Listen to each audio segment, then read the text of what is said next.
caught up in all the hype. And if Tupac came back from the dead now to hear this interview, he would agree. They got caught up. Me and Pac went in the studio and did a song together. And then them little dudes. Outlaws. Yeah. Outlaws. They came, like, as soon as we got there, they came up to Pac talking about, yo, Lauryn Hill dissed you, Mobb Deep dissed you, this, that, and da.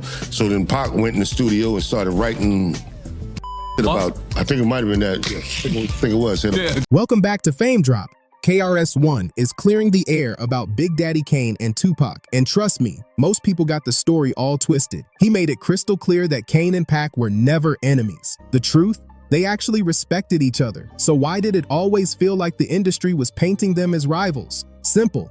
Suge Knight. Suge was known for stirring the pot, pushing his artists into corners and making sure every move looked like war. East Coast versus West Coast. Magazine covers, headlines. It was all about drama selling big. But Kane wasn't buying into that circus. He refused to play along, while Tupac, like it or not, was dragged into the madness. KRS-One hinted that any so-called tension between Kane and Pac was nothing but manipulation from outsiders, not real beef at all. Kane was even offered a spot with Death Row, but he shut it down fast. That single choice turned into a storyline he never wanted, even though behind closed doors, Kane and Pac had nothing but respect. They had conversations nobody heard about, ideas and collabs that never made it to wax. The public never saw the brotherhood. They only saw the staged chaos. Pac is a lyricist. See what I'm saying? It's just that he's not one of those lyrical MCs that spit stuff, but his stuff is, he spit deep lyrics that touch your soul. Flashback to the mid-90s, Suge Knight was trying to flip the game by launching Death Row East. His big plan was to invade the New York market, and who better than one of Brooklyn's sharpest lyricists, Big Daddy Kane, to be the face of it all. Kane himself later admitted in interviews that he got approached with an insane offer, a $100,000 advance, and a deal that looked massive on paper. Didn't Eric B try to sign you to Death Row East at one point? Yeah. What happened with that? He called and said, Suge trying to, build a Death Row East, man. I think it might be a good look for you. So I went out there, and like when I walked in, these two big-ass Rockwallers came, and then Suge, he comes out the back. They come running around, sniffing around me and stuff, sits down with his cigar, sits a cigar down and does this. And both the dogs ran and sat down next to him. So I'm like, okay, this one of them meetings.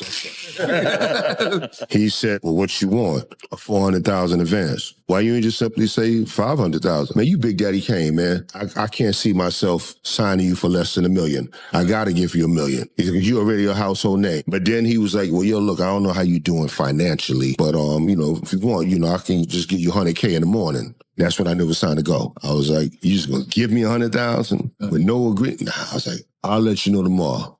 And then I went and switched my flight to like a 6 a.m. joint, got the fuck up. But Kane wasn't fooled one bit. He walked away from it, saying straight up he wasn't about to be dragged into that scene. That decision stamped him as a neutral player in the whole East Coast-West Coast tension, something very few could claim back then. Kane peeped the setup right away, because let's be real, nobody drops that kind of money on you without expecting something back. Kane knew he was staring straight at the devil's deal, and he refused to sell out. His rejection of Death Row East wasn't just about money, it was about refusing to get dragged into some fake manufactured beef with Tupac. Suge Knight wanted to pit them against each other like pawns, but Kane wasn't playing that game. What makes it wild is that Kane and Pac actually had a respectful bond. KRS-One has said it over and over. Kane never had beef with Tupac. In fact, he said Kane and Pac shared way more in common than most rappers at the time. They got caught up in all the hype. And if Tupac came back from the dead now to hear this interview, he would agree. They got caught up in the hype. And Public Enemy prophesied, don't believe the hype. Don't believe the hype. And they got caught up. Biggie, they all got caught up, and it's a shame because we ain't supposed to go out like that. But Pac, unfortunately, got pulled into the chaos of that East Coast-West Coast hype machine, whether he wanted it or not. Kane, on the other hand, always recognized Pac's gift. From the beginning, he defended Pac against critics who tried to downplay his lyrical skills. And then there's that story about the unreleased track they recorded together, Wherever You Are. It never officially dropped, but those who've heard it know the truth. Right? You being a respected lyricist, How you feel about the people that push the narrative and say that Tupac, he wasn't a lyricist? Okay, but hold up. Tupac is a lyricist. See what I'm saying? It's just that he's not one of those lyrical MCs that spit stuff, but his stuff is, he spit deep lyrics that touch your soul. So I do consider Tupac a lyricist. You know what I'm saying?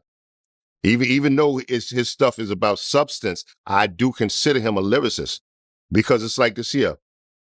You have to be lyrical to touch someone's soul, to make someone feel like, yo, I don't know this man, but he knows my pain.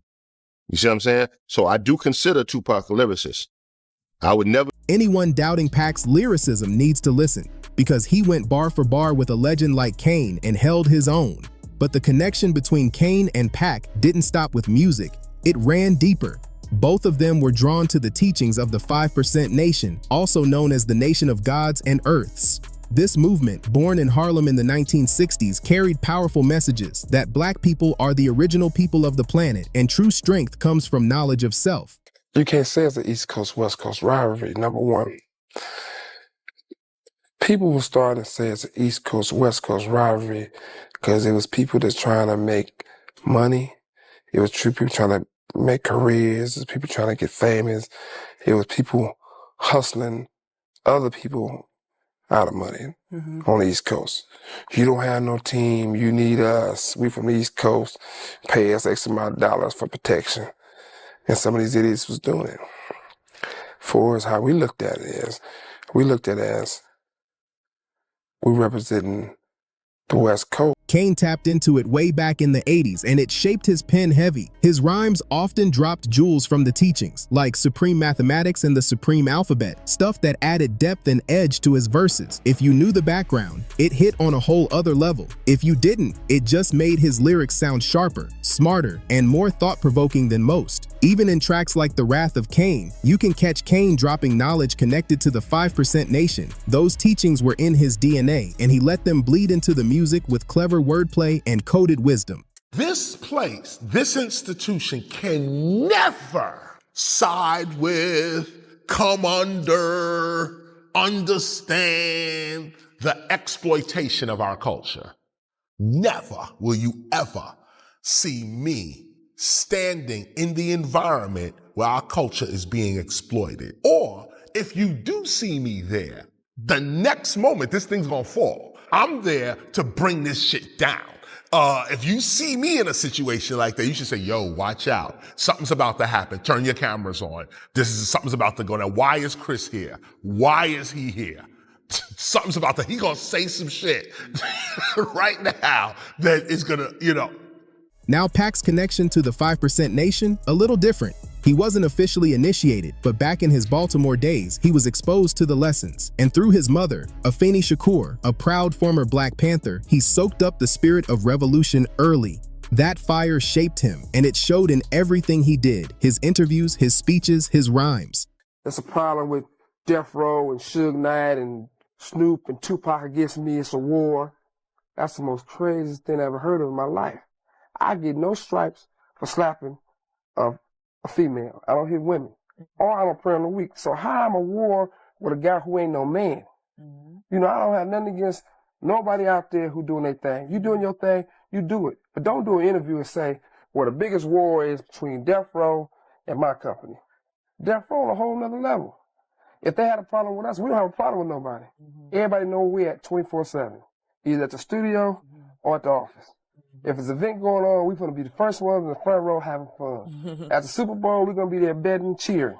So we're not the one hiding. There's a lot of people who make up like stories to try to get themselves famous. Or get themselves some yellow power. That's the wrong way to do it. If you're going to do it right. If you're going to be with Death Row, have one of these. Pac carried themes of self-knowledge, empowerment, and standing tall against oppression in almost every move he made. So when you step back, even though Kane was holding it down in New York and Pac was storming the West Coast, the two shared a deeper thread. They had common ground in philosophy, in outlook, in how they saw the struggle, and that gave them respect for one another. The industry tried to flip the script, but beneath it all, they were aligned. But here's where it gets wild. Suge Knight wasn't just running a label, he was a master at controlling the narrative. Death Row Records was already unstoppable, but Suge knew the real money came with spectacle. Nothing sold like chaos. And that East Coast versus West Coast feud, it was the perfect marketing machine. He engineered it like a puppet master. Suge's plan with Kane wasn't loud. It was slick and calculated. We ain't mad at the whole spot in New York, we just mad at certain people. I got this new project coming out along with some other brothers called One Nation, and it's like an East Coast, West Coast collaboration to kill this whole new vibe everybody want to be on about it being a war between the East Coast and the West Coast. Right. It's really just a problem with two rappers. And the East Coast, West Coast thing is something that the journalists and people are making up just to get paid off this so it can drag out and everybody can have albums. They're perpetuating this so it could be drama.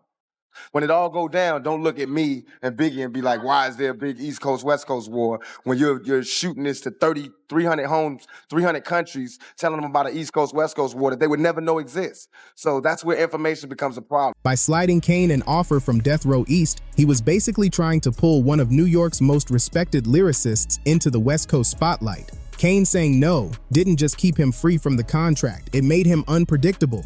Suddenly, the media could spin him however they wanted. Not on Pac's side, not on Biggie's side, just floating in the middle. And in a climate like that, neutrality looked louder than choosing a team.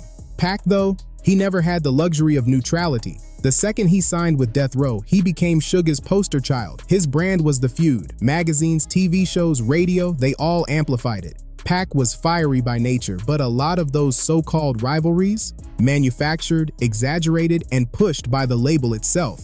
KRS-One saw it clear as day. He refused to play into those industry games and kept calling out how the business exploited black artists for profit. But the truth is, Suge wasn't pulling strings alone. The whole machine was in on it. Executives, A&Rs, magazines, and radio stations all cashing in on the rivalry. Every headline, every photo op, every soundbite, they all had dollars behind them. Magazine sales, TV ratings, headlines, they all skyrocketed when there was conflict. Labels knew it, and sometimes artists were even pushed to take shots at one another. Other times, interviews got chopped up and edited just to make it look like beef was brewing where it really wasn't. Kane and Tupac are the perfect examples. Two respected giants with strong philosophies who actually kept it respectful whenever they crossed paths. But the story we were fed, completely different. Suge Knight and his circle understood that fans loved conflict. It kept people buying records and glued to the drama, and they weren't shy about manufacturing that image. But let's be clear, this wasn't just a Death Row thing. East Coast powerhouses like Bad Boy and plenty of other execs were guilty of fanning flames too. The difference? Suge was the loudest. He had the spotlight, and he ran with it. Using fear, loyalty, and street credibility, he made sure his narrative dominated. And with Pac's explosive personality, Suge had the perfect storm. Someone who was already passionate and outspoken, now caught in the middle of a media circus. Kane, on the other hand, played it smart. He refused to be anyone's pawn, but the media still twisted that into its own headline, turning his neutrality into drama that never existed. Meanwhile, as fans were distracted by so-called feuds, the real business moved quietly. Executives were cutting major deals, locking artists into contracts, scooping percentages off collaborations, and pushing out albums like clockwork. The East Coast versus West Coast feud wasn't just about music, it was about selling attention, selling hype, selling influence. Suge and the execs knew that controlling perception was just as valuable as controlling record sales. And that's why the bond between Kane and Pac matters so much. It's proof that the history we've been told about hip-hop isn't always the real story. The chaos lined the pockets of executives, while the artists themselves were left navigating narratives they didn't create. So when you look back at the 90s, remember, the so-called war between East and West wasn't just about two coasts or two rappers. It was a carefully scripted play, with Suge Knight as one of the main directors pulling strings from behind the curtain. And Pac? He never fully fit the role they wrote for him, which is why the truth about his connection with Kane rarely gets talked about. Now I want to hear from you. What do you think about Kane and Tupac's real bond? Do you believe the theory that Suge and other puppet masters in the industry manufactured the East vs. West beef just to profit off the chaos? Drop your thoughts in the comments, smash that like button, and don't forget to subscribe for more.